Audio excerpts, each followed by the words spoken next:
having those really like far out there aspirational dreams, I think is what sort of creates a beacon in your life, or in a more like gritty way, it kind of like drags you through the crap to get you to where you want to go, because you're so narrowly focused and you're so oriented with the destination that you can't quite tell that you're getting scraped up along the way, but it's making you stronger and it's teaching you things.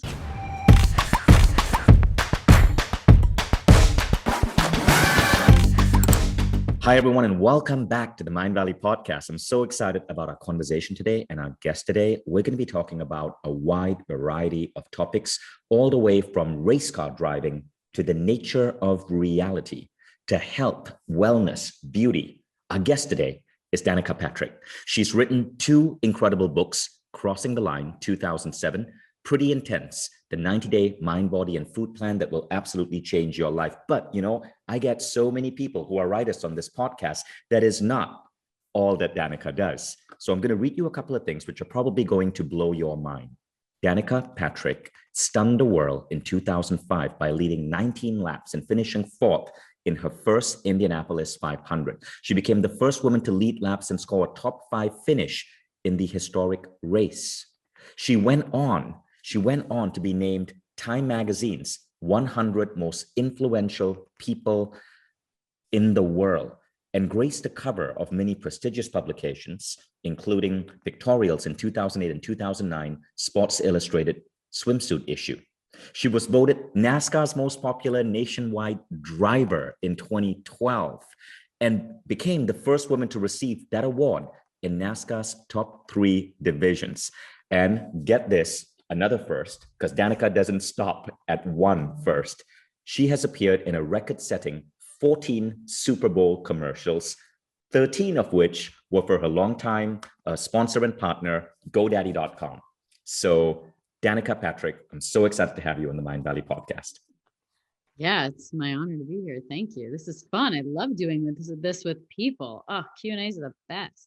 I know people are awesome. It's so nice to have a live audience when we do these podcasts. And you know what? I found that it brings out the best in our guests as well. It's so exciting to engage in people.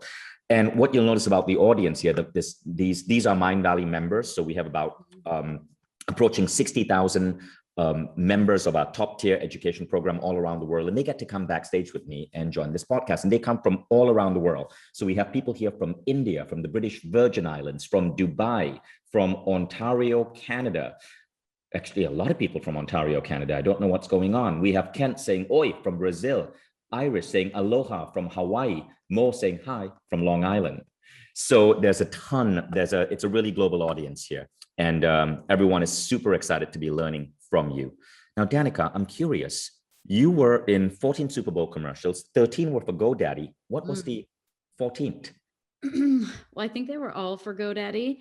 It's just that 13 aired and the 14th didn't end up running. I think that's it, but I could be wrong. Perhaps I was in a Super Bowl ad for somebody else. I mean, Firstly, I can't remember. It's cool. It's cool that you've been in so many Super Bowl ads. You just can't remember. I can't remember. It's like Elon Musk going, gosh, I shouldn't have lost $1 billion in Bitcoin, but who gives a damn? Yeah, I forgot about that. With all my extra that was money. a bummer. Okay, so firstly, I want to make sure that people are aware of your podcast. Okay, so I want you guys to go to danicapatrick.com. I was recently on Danica's podcast. Her podcast is called Pretty Intense, and it is hilarious and mind-blowing at the same time because Danica interviews in a very interesting way. So Danica, being interviewed by you is one of the most fun podcast experience I had because you ask me questions that most people don't. Normally people just ask me about my books and Mind Valley. We were talking about the nature of reality. We were talking about wild ideas. Are we living in virtual reality and topics like that? So go to danicapatrick.com, DANICA, sign up for her podcast. It's really interesting. And her last guest was Nassim Haramein, who's a Mind Valley favorite. Nassim was speaking about the nature of reality, and that's going to be one of our topics today. Now, Danica, I want to start with that. When I see someone like you who seems to be incredibly lucky, accomplishing so much, so rapidly, so many first, if Elon Musk says we are living in a simulated reality, then it's obvious that somebody handed you the cheat codes.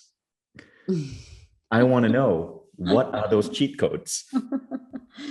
I would say it's probably the cheat code is it's the power of the mind and how thoughts become things. And I mean, you live this life too. Like you're a big visionary and very aspirational and dreamy. It feels like I don't know you that well, but in the things that I know that Right. you do and listening to you speak and knowing your work, this is your space too. It's amazing how I can even look at it from a really like sort of like minimal level and just go, oh, my wine. I literally had an idea standing on the top of a mound in the middle of the Napa Valley, holding a glass of white wine at 10 a.m., November, whatever, 2006. And that's all it was literally an idea in my head. And I haven't even had not even said the words out loud yet.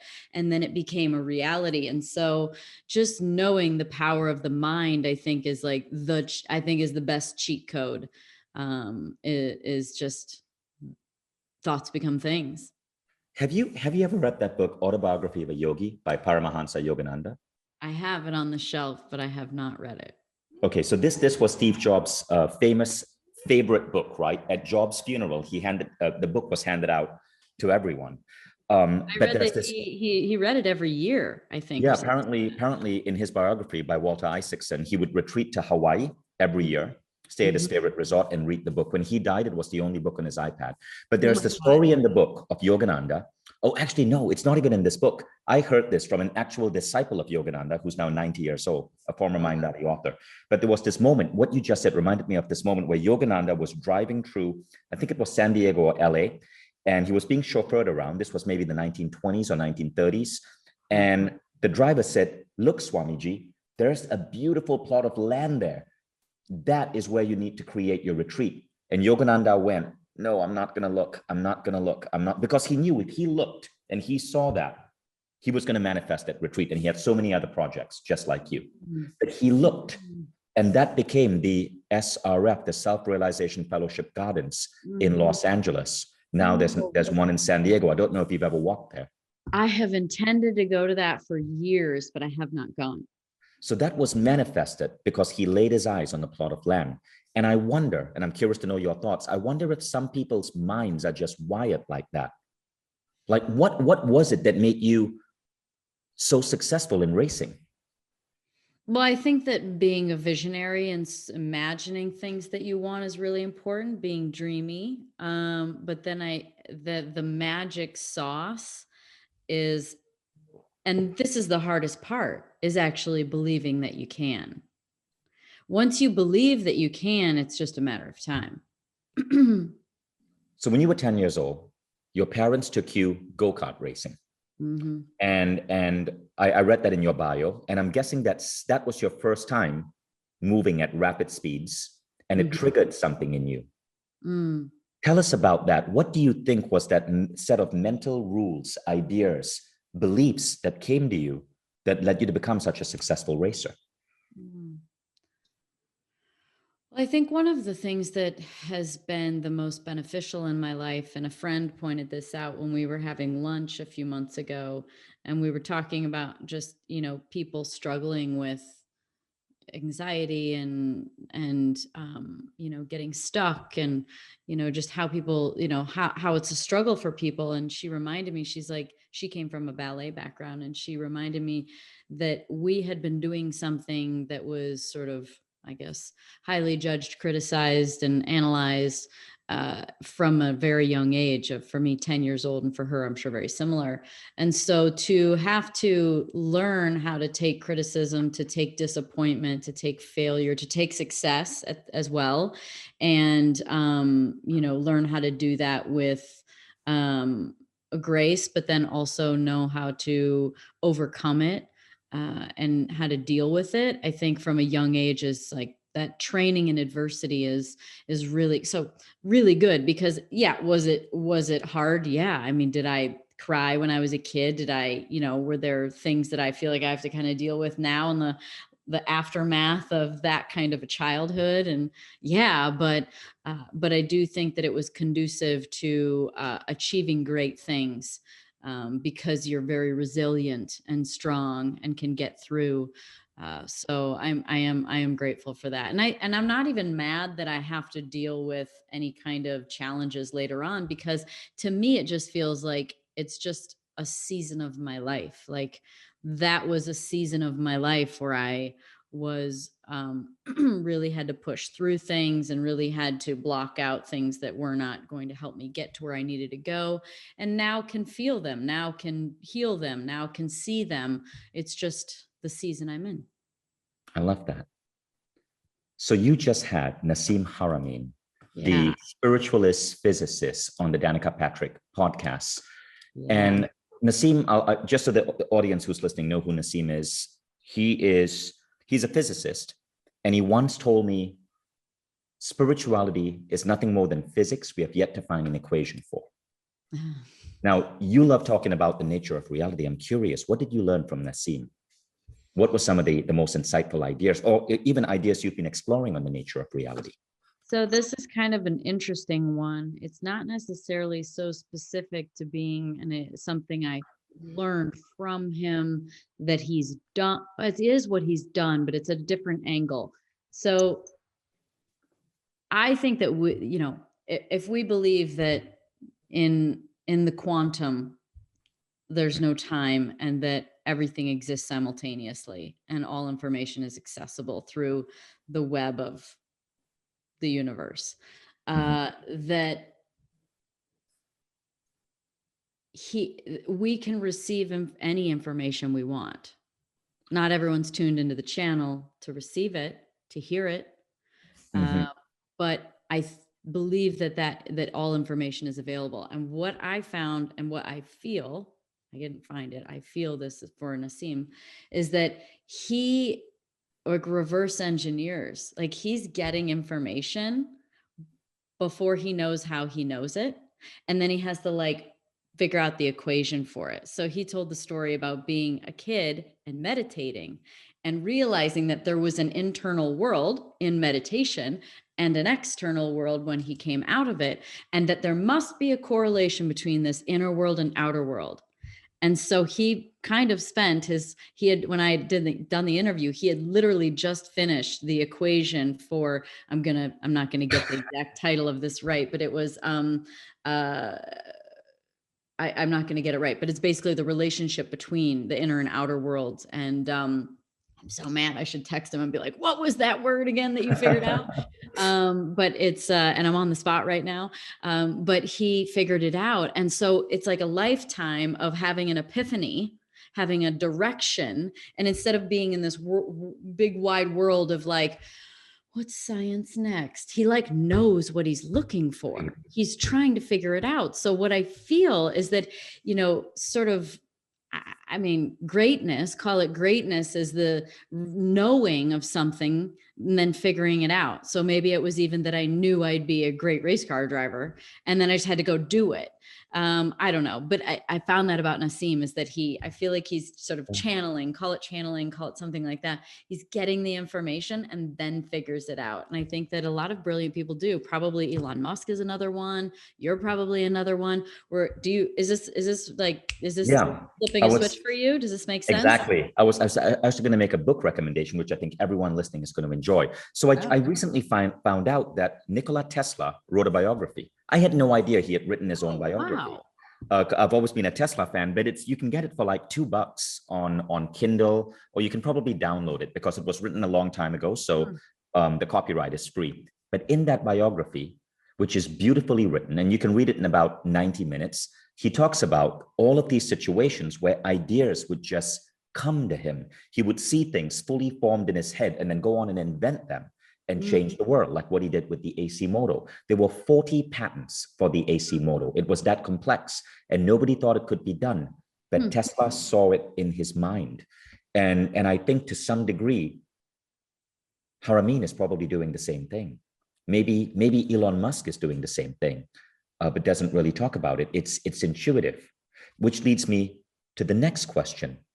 How much of what happens in our life is destiny, and how much is determined by our own whims and fancies? For example, was it destiny that at 10 years old, your parents took you go-kart racing? Because if that didn't happen, your life might be in a completely different line.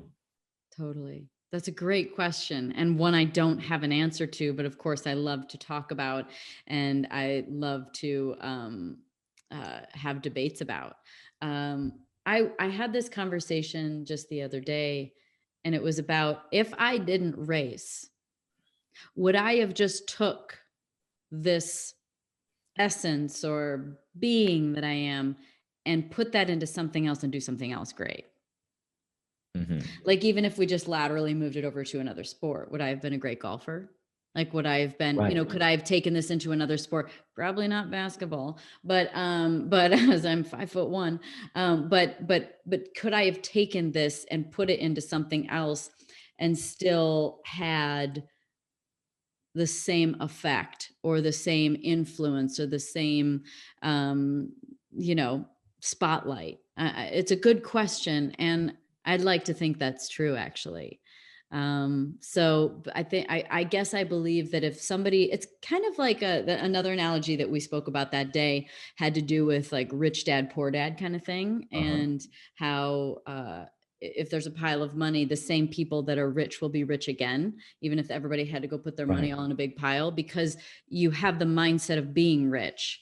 And so I guess if you have the mindset of being successful, being disciplined, and orienting with high achieving, and challenge, being ready for the challenge, that I think you'll just do it again in another capacity. So even with the end of my racing career, where, I mean, look, did I love racing? Yeah, I love racing, but is it like my passion? Is it something that I think about every day? No, that's why I don't go back to the track. That's why I don't go drive some other cars, because I love to talk about what we're talking about today. I love to talk about reality. I love to talk about mindset. I love to talk about manifesting. I love to talk about quantum physics. And so this is the stuff. So when I told my dad about that and said, like, I think it's going to be the end. And I said, I just never really loved it like that. And he goes, I know. He's like, you needed a job and you were good at it. And I said, if I did this with racing, imagine what I could do with something that I like truly is a passion of mine.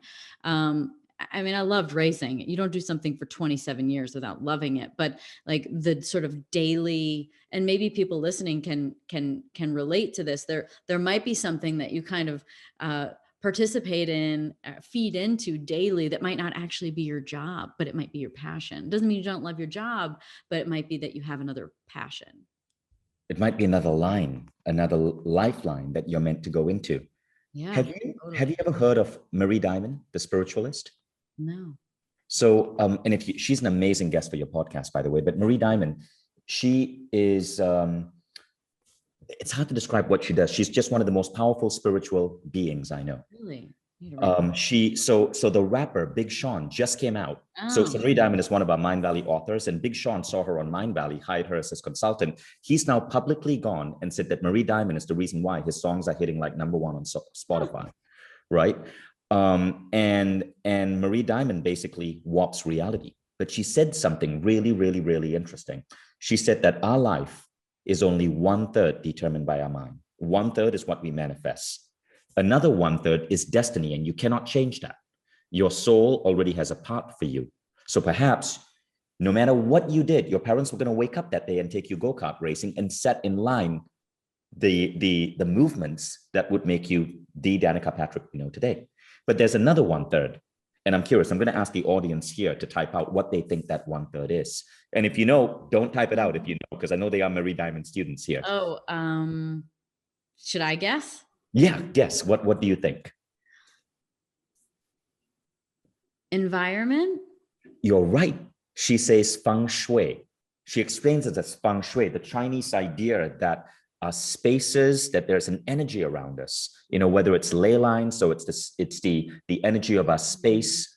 I don't know if it applies to the energy of the people around us, but there's an energetic vibration that we are in our environment, and that also governs this. So It's choose your place bizarre. as well. Like, I It's mean, bizarre, right? But wow, I'm moving to Sedona. I'm not far. I'm moving.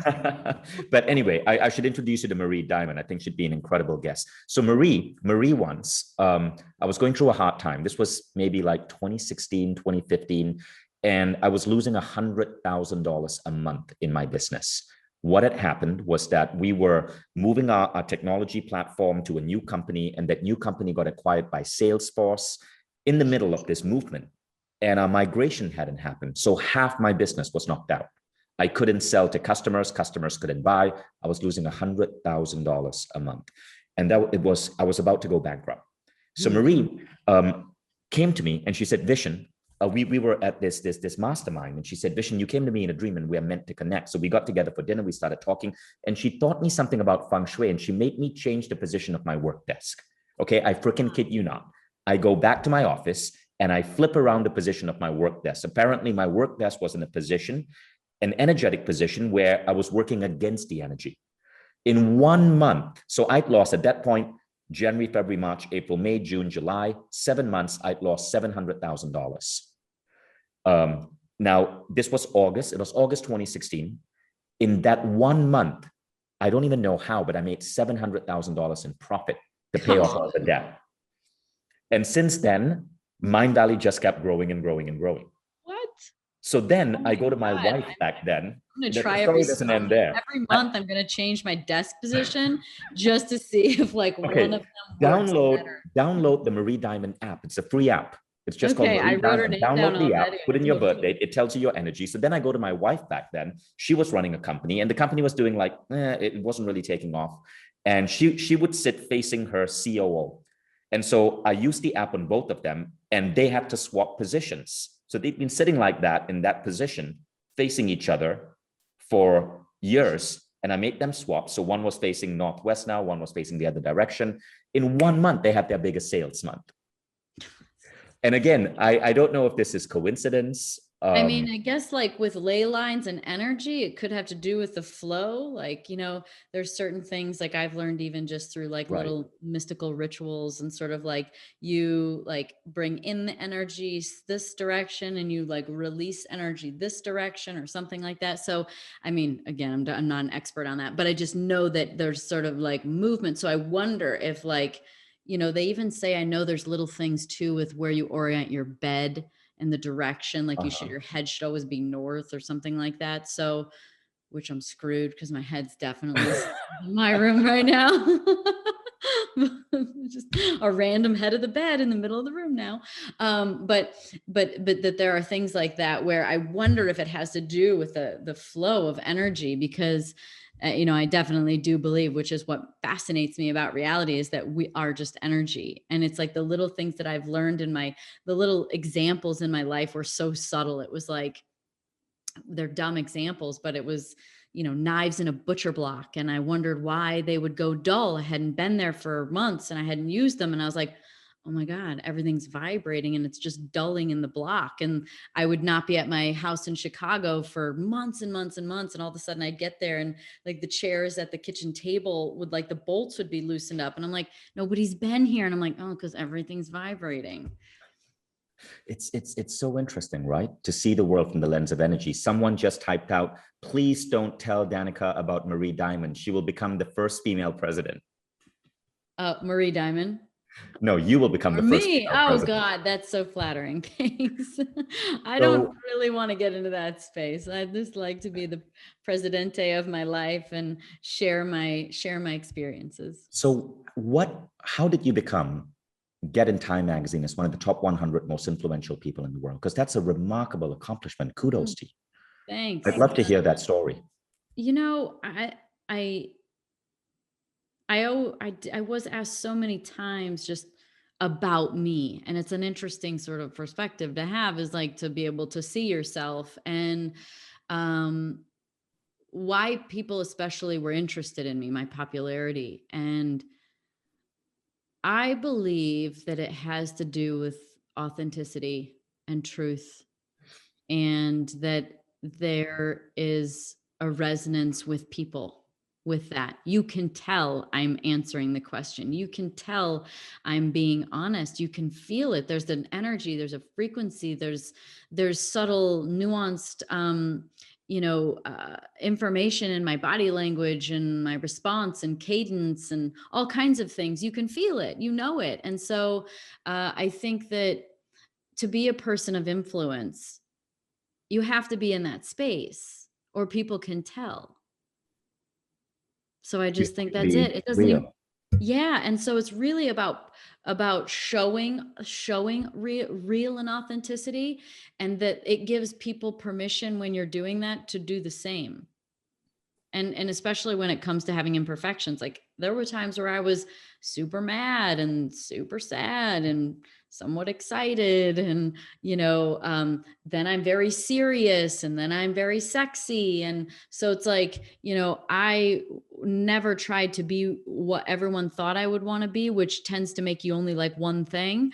I Uh-huh. was just all the facets of me, and I always found it really great that I could be that, right? Like I had the opportunity to even show those sides, because I feel like it's one of those things, if you don't start there, it's tricky to get Right. there.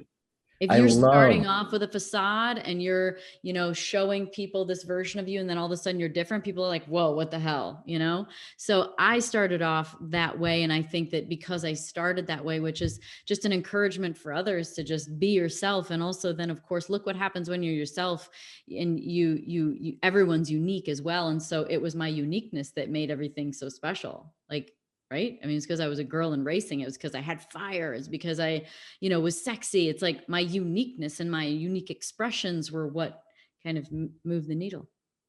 it seems to me that you were real, firstly, Mm-hmm. extremely vulnerable, authentic, real, but you were extreme in different dimensions. You were the Sports Illustrated bikini model. You were Mm-hmm. the race car driver. You showed that women could be powerful and fierce, also Mm-hmm. incredibly sexy and driven and ambitious. And I Mm-hmm. think you open up the possibility for so many other people to embrace these opposing sides. Yeah. Well, it's funny. I mean, I learned a little bit of astrology, but like even like I really imagined that the purpose. I love asking people like, why do you think we're here? And so my answer for so long has been to experience duality. And so there I am with like sweet and like sour, like I'm mad and then I'm, like, and then I'm sexy and then I'm serious, and then I'm funny and then I'm angry. And so like I have all this sort of dualistic nature. And then I like look at my chart, even my astrology chart, and I'm both ends of the spectrum. I'm Aries and I'm Libra, basically in general. And so Aries is all the I energy and Libra is all the we energy. And so even my chart is extremely dualistic. And so it's, yeah, I mean, even my style. So my style would be, I'd call it like leather and lace, like bohemian kind of rocker girl. So I wear like a like a tank like this, and then put a leather jacket on over it, and wear some lace or something, but then leather. So that's truly my style. And then even with my cooking, I would say that I kind of have like a sweet and salty sort of style of cooking, where you're like merging and marrying the two flavors to create like a more contrast and interesting combination. So yeah, that's kind of just me. I'm just a big dualistic mess. It reminds me of this famous Quora discussion. So Quora, for those of you who don't know, is a site where people get to go and ask any question they want, and other people come to answer. So someone once went on Quora and asked, what makes Elon Musk Elon Musk, right? How do you become a billionaire? And Elon's ex-wife responded. She's like, well, I was married to Elon, and this is what I can say. Mm, He is a genius in two different fields, and he merges those fields together. And she said, if you want to be a billionaire, you have to be a master of two really unique, disparate fields, and then bring them together. huh, Don't try to specialize in one thing, uh, right? So it reminds me of what you're saying. You became a master of the male-dominated sport of race car driving. You also became this gorgeous, sexy supermodel type person. You brought both fields together and you merged them. And mm, that gave you the edge, because it's easy to get really good in one field. mm. But to master two different fields and then merge them, that makes you an original. That makes you one of a kind. There's only probably one person like you on the entire planet who can do that. Oh, thanks. I was thinking as you're describing them, that's how you are too. Even in our conversation, what I know about you, like you have a lot of spirituality, but there's a lot of science in there too. And so like, I mean, talk about the greatest two things to combine. Right. Mine, I combine computer engineering and I Right. combine Right. spirituality. Right. It's Yeah, and I fascinating. also make really incredible guacamole, but I haven't figured out like where to fit that in the grand spectrum of things. What do I do with guacamole spirituality? I haven't put my guacamole skills in there yet, but someday I might.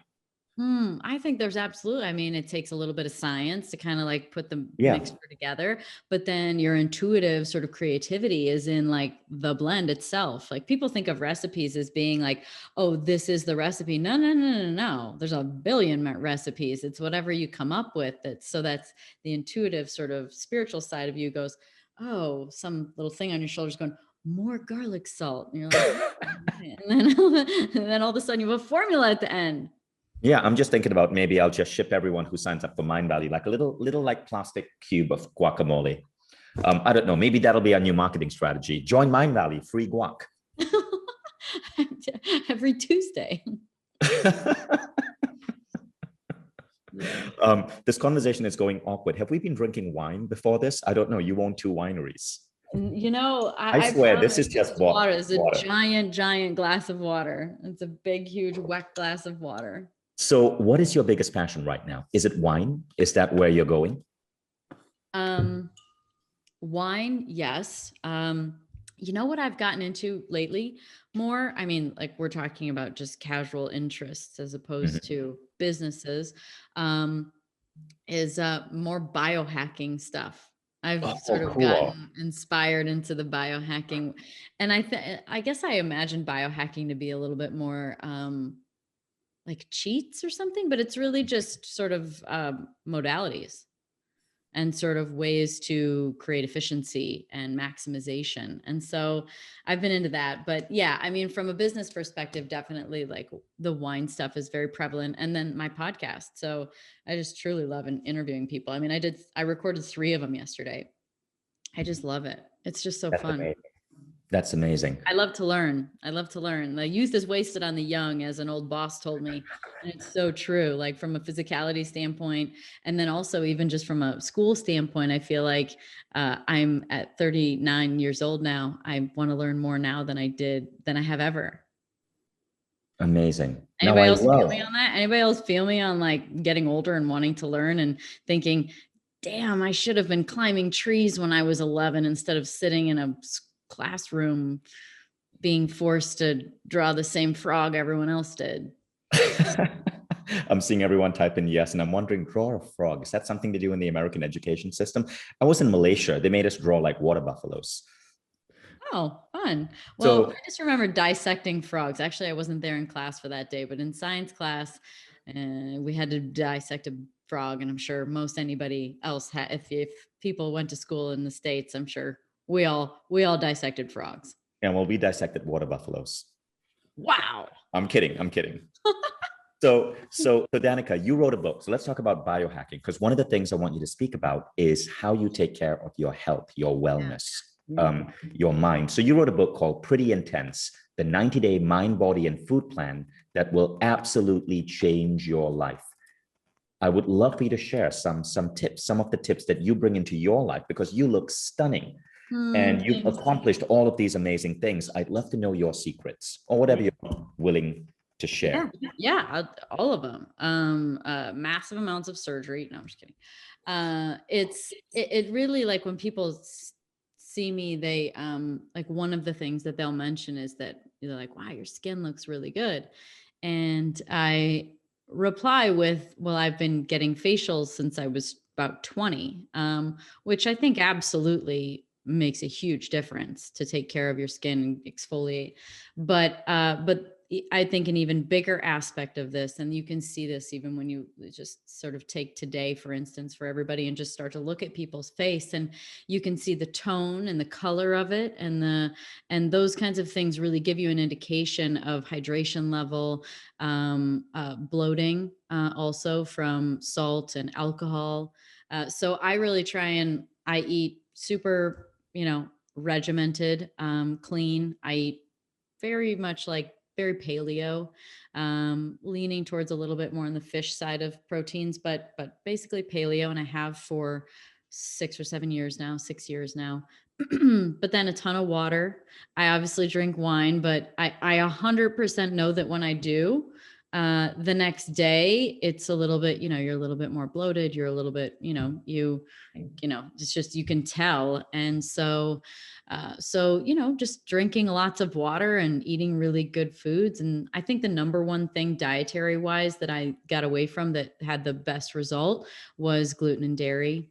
And I stopped eating gluten and dairy, which was even longer than paleo, because I did that for about a year or two before I went paleo. I think made a really big difference with my energy levels for sure.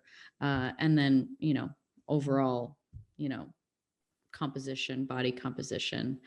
So I'd say that is really important. And then working out. I mean, I didn't even mention working out, but I'd say I laugh. I tell people if there's two things that I can admit to being really good at, and the joke is that I'm not even going to include driving in this, is that one, I can cook. Like I'm a really good cook. And then two is working out. And I'm very regiment. I have no problem with discipline. I'm pointing this direction because my gym is in my garage. And I've already been out for a run today. And then I'm going to probably do some strength stuff later. So discipline's not really a problem for me. And so you just have to figure out what works for you from a fitness standpoint. Some people need to be held accountable and need trainers and appointments and stuff, but working out obviously is really, really good for you. Strength, endurance, and flexibility are the sort of three pillars to me of that. What type of exercises do you do? What's your workout regimen like? Like this morning I did an interval run. So for 30 minutes, I warm up for 5 minutes of jogging, and then I go into an interval workout. So sometimes I do steady state, just run, but a lot of times I like to do intervals. So I did, for instance, this morning, I did 10 seconds side shuffling and then 10 seconds of karaokeing on one side. And then I went to the other side, 10 seconds shuffle, really low side shuffle karaoke, and then rested for 20 seconds. And then I ran as hard as I could for 30 seconds and walked for 30 seconds. So I just kind of kept going back and forth between this sort of side shuffling sort of accessory movement to really hard sprinting. So I do that. And then in the gym, I'll do things I'll lift weights. Coming from more of a CrossFit, I do CrossFit style workouts. So CrossFit's really great at teaching you how to do movement. I see somebody said HIIT workouts. Yeah, HIIT is really what it's all about. I usually do sort of three or four different sections to a workout. So it starts off with somewhere between 5 and 10 minute warm up of sorts, and sometimes I make the warm up just a really easy workout. So it might be 20 minutes, but I do things that aren't really intense or really high weight, and then I'll go into a strength element. Then maybe something that includes a little bit of higher intensity. So that might be more interval based, or just a shorter, little quicker workout with more weights now that I'm warmed up. So, and then sometimes there's a finisher. So it might be something with abs. It might be something with hips. It might be a burnout of some sort of arm movements, bicep curls, lateral raises, modalities of where you arms and back against the wall and you're getting shoulder range. So, some sort of modality like that. That's awesome. That's awesome. Thank you for sharing that. And for those of you who want to know more, check out Danica's book, Pretty Intense. You can find it on Amazon, the 90-day mind, body, and food plan that will absolutely change your life. So what we're going to do next is I'm going to bring up members of the audience. So we have tons of questions which have come in. And those of you who are interested in coming live with me and Danica, you can ask a question, but you can also vote up questions that you like. Now, the leading question is from Talis. So Talis, I'm going to bring you live right now to ask your question to Danica.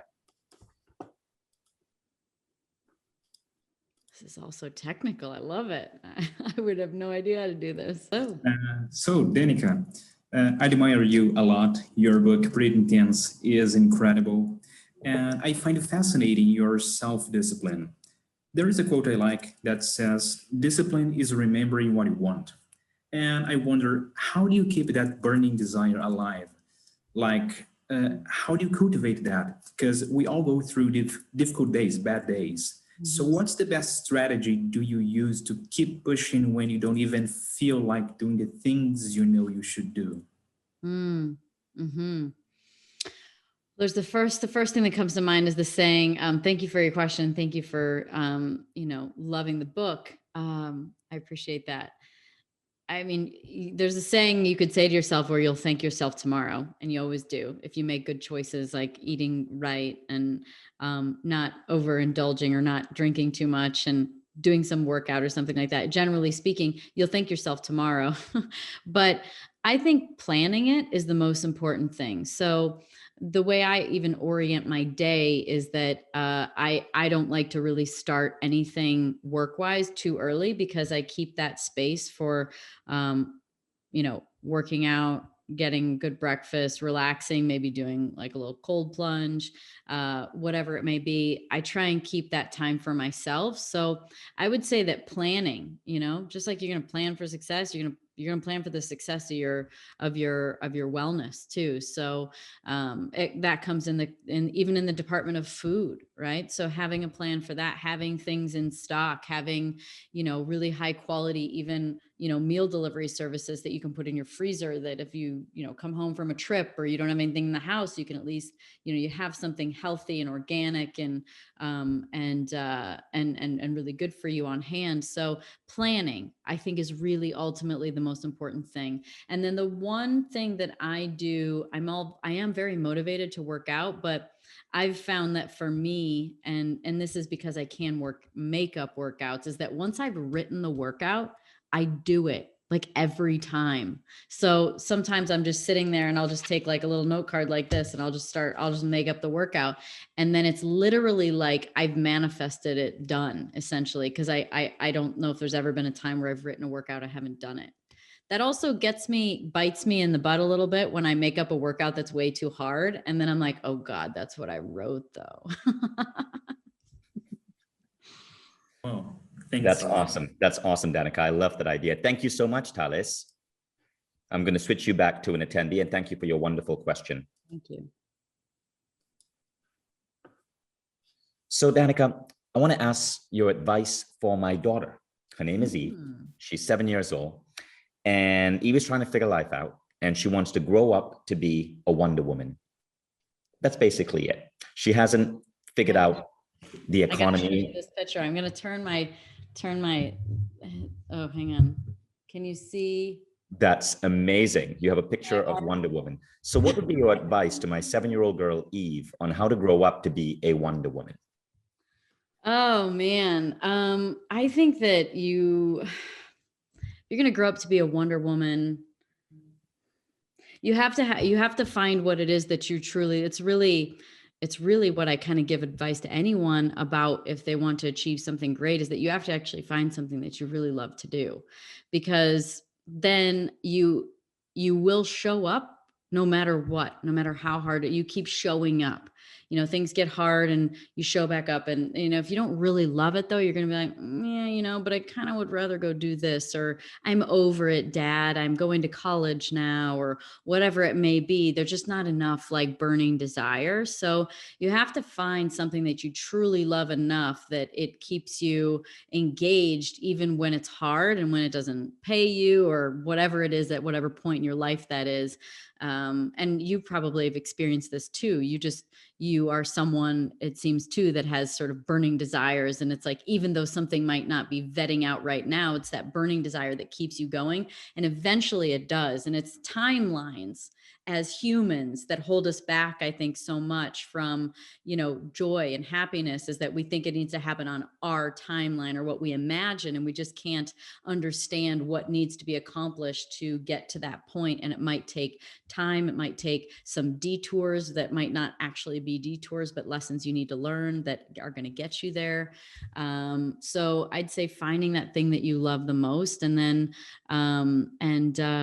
of course, then there's that magic sauce of belief, because when you love it so much, you're like, oh my God, but I just, Dad, I know that I love tumbling and I'm going to be in the Olympics. And you start to dream when you love it enough, you start to dream. And so that's what I did when I was a kid with racing, is that I wanted to go to college for engineering so I could learn how to work on my car, and I'm going to be this, and then I'm going to race in the Indy 500, and then I'm going to do that. And so like, because I loved it, I came up with all kinds of dreams. And so having those really like far out there aspirational dreams, I think is what sort of creates a beacon in your life, or in a more like gritty way, it kind of like drags you through the crap to get you to where you want to go, because you're so narrowly focused and you're so oriented with the destination that you can't quite tell that you're getting scraped up along the way, but it's making you stronger and it's teaching you things.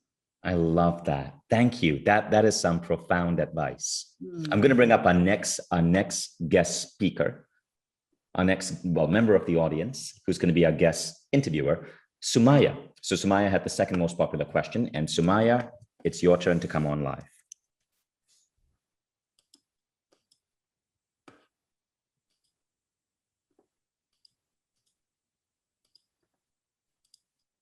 This sometimes happens with Zoom, and it causes this awkward silence. It's okay. Sumaya, where are you? I went to Egypt not long ago, and in between the pause of the Sphinx, there was a few girls in the group who were doing something very intuitive. They were doing some channeling, and one of them did an Akashic reading for the location of the Sphinx. And she, in her download that she got from the Akashic records, was that it was very funny.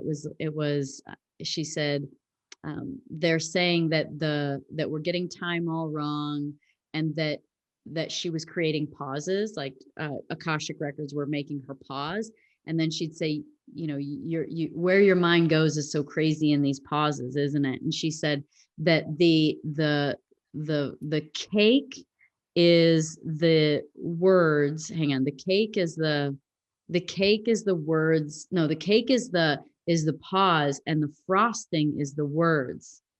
And if you think all you want is words, then try and eat a plate of frosting.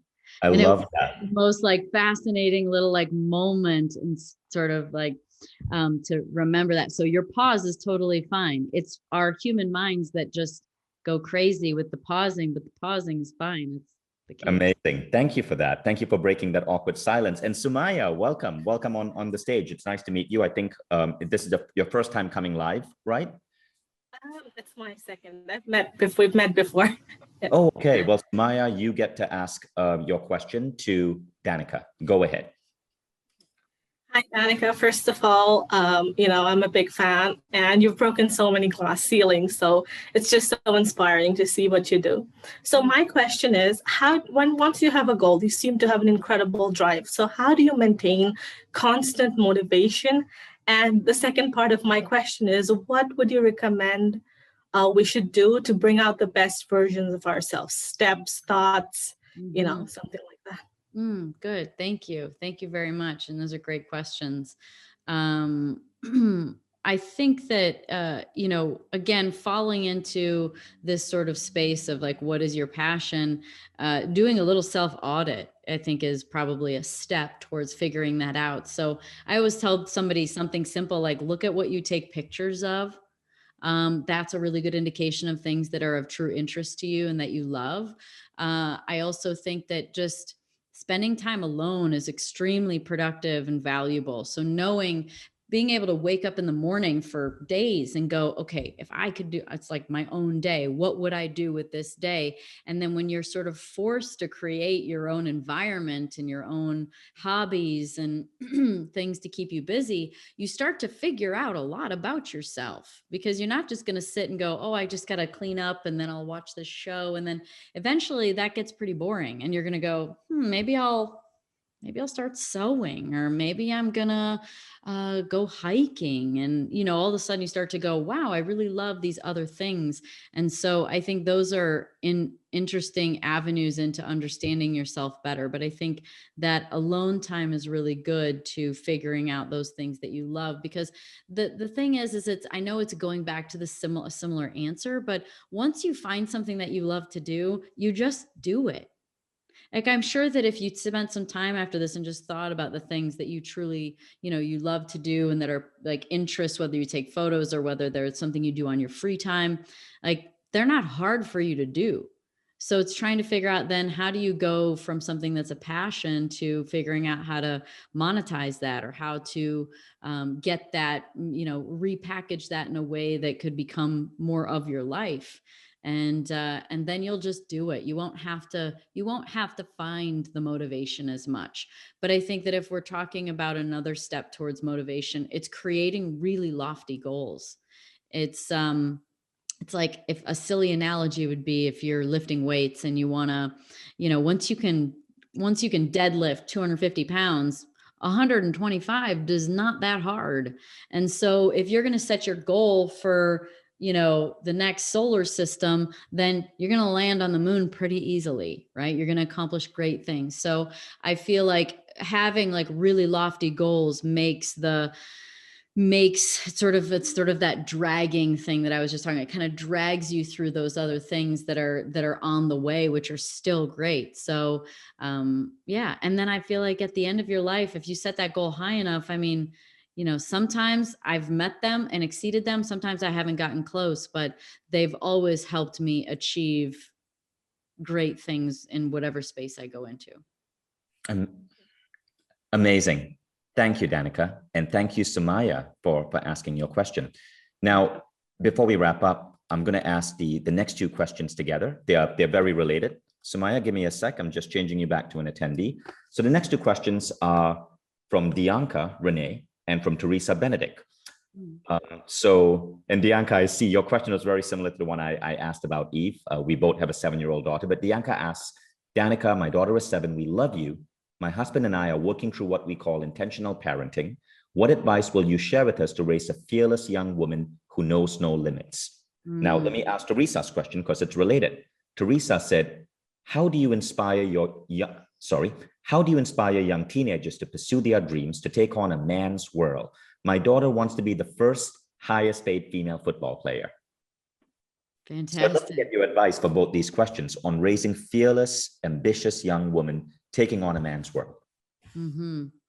Well, I think that if you're going to raise a fearless child, I mean, sitting on my bookshelf is the book Mindset, which is, I think a very, very incredible, great basic information into so many aspects of life, because it covers all of them. It covers everything from being a boss to an employee to children. And so one of the things that I found really fascinating in the book is that she was telling a story about how there was someone who was in a household that was so, and this is a pattern that occurs, so this is an example, but if you are rewarded for your accomplishments only, that it can actually create a mindset in you that makes you not want to participate at all for the fear of failing. So you won't even try because your fear of failing is so much higher than your fear of stumbling. And so you just completely don't even try it in the first place. And so I think having a growth mindset mentality and training your kids to orient towards the effort and the progress. So like what you're doing along the way, and instead of just the goal, like, yes, if they do well at something, they're going to be acknowledged for that, but it shouldn't be unacknowledged, the effort put in along the way. But then, another thing that I just was thinking of that as part of maybe what even the last question, these questions have a similar vein of feeling, is that, this is for everyone, whether they're kids or adults, but it's the difference between quitting and letting go. And it's something I had to learn I learned this in retiring years ago, is that and we can all think of situations where it flows super easily. Like one thing leads to the next and doop, doop, doop, doop, doop. You end up buying that house, or doop, doop, doop. You end up getting that job, or whatever it may be, or that relationship went really easily. And that is stuff that is, obviously meant for you and meant to happen. The problem is when we think we know best. And so we get oriented on a destination or how something is going to go, or a timeline, and we start forcing things. And we just keep, and yes, you can force things things straight through and they happen easily, great. But there are other things that you kind of keep meeting resistance and walls. And so it's with those things that I feel like there has to be sort of like a trained awareness to the things that you need to learn to let go of. And it doesn't mean that it's not going to come back to you in some way that's better or different, but, or maybe completely different, but it's that obviously the universe is giving you a sign that this is not the area you should be looking in. And so trying to sort of, even if this is a kid doing something, if something keeps happening, if they keep getting hurt, or if they keep, something keeps happening, look, like it doesn't mean that you know best either for your kids. So look at what flows really easily and follow the flow. I mean, that's a really simple like saying, but it's true. It's being in flow and in sync and seeing the signs, whether they be the signs to keep going or the signs that you're like, maybe this isn't for me. That's a beautiful answer. Thank you. And I actually want to bring up Bianca, one of the women who asked the first part of that question, because she named her 7-year-old daughter after you. Her daughter is named Danica. So I thought it'll be fun to bring her up just so she can turn on the mic and she can tell you how you inspired her. Wow. Bianca? Wow. Hi, Bianca. Hi, how are you doing? So you named your 7-year-old daughter after Danica? That's so cool. Yes, I did. My name is Dianca, and people usually call me Danica by mistake because they're not like reading the name. And so when I was pregnant, I was just like, you know what? I think because I was always inspired by the way that you did the things that you did, even back then, I said, because I want my child to be able to live in a limitless space, I'm going to speak that into her life and name her after someone who I thought exemplified that for me. And we basically let her do anything she wants once she's safe. So she skateboards, she's a DJ, and she's 7. She rollerblades, she bikes, whatever. She speaks German and English, and comes from a family where we only speak English. So we love you, and she's a rock star. We're looking forward to it. That is so cool. What a great mom you are. And that's just such an honor. I know what it's like to riff on words like, oh, what would I name my kid someday? And like, the honor of being a reason is really very, very flattering. Thank you so much. And congrats on doing such a good job with her. Can't wait to see what she becomes. Danica, could I ask you to say a few words to Dianca's daughter? Because I want to cut this video and give it to Dianca so she can show it to her daughter. Because it'll mean so much to this girl to see the woman she was named after, give her a greeting. Oh, yeah. Awesome. Okay. Yes. Wow. Well, Oh, wow. Little Danica, I would say that, you are powerful beyond what you can even imagine. And I think that you have obviously a household that's giving you the space to explore those spaces. And I think that that is a very, very big gift because what it is that you're truly meant for comes in sort of exploration and discovery. And to have parents and have a household that gives you that is a real gift. And I would say that no matter what happens, though, you're going to do the best work, you're going to have the most influence, and you're going to also have the most joy and happiness when you're doing something that is who you are and is something that you love to do and something that you feel a burning desire for and a passion for.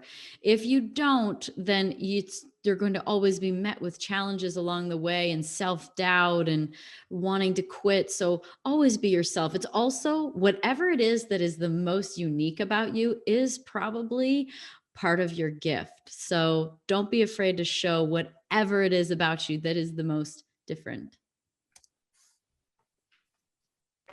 Thank you so very, very, very much. You're welcome. Thank you, Dianca. Thank you, Vishen. Being so generous with your time. Guys, we're going to wrap up now. Danica has to go. Danica, thank you so much. This was such an amazing conversation. Yeah, it's really, really fun. Thanks. So I'll let you go now, and we're just going to have a discussion with the group. People are going to be sharing their biggest insights. You're welcome to stay if you want. If you need to go, you're welcome to go. Okay. And we'll stay in touch. I'm going to shoot you a message. Love it. Love it. Thank you, guys. Thank you, everybody, for participating and being on here. Vishen, thanks for asking me.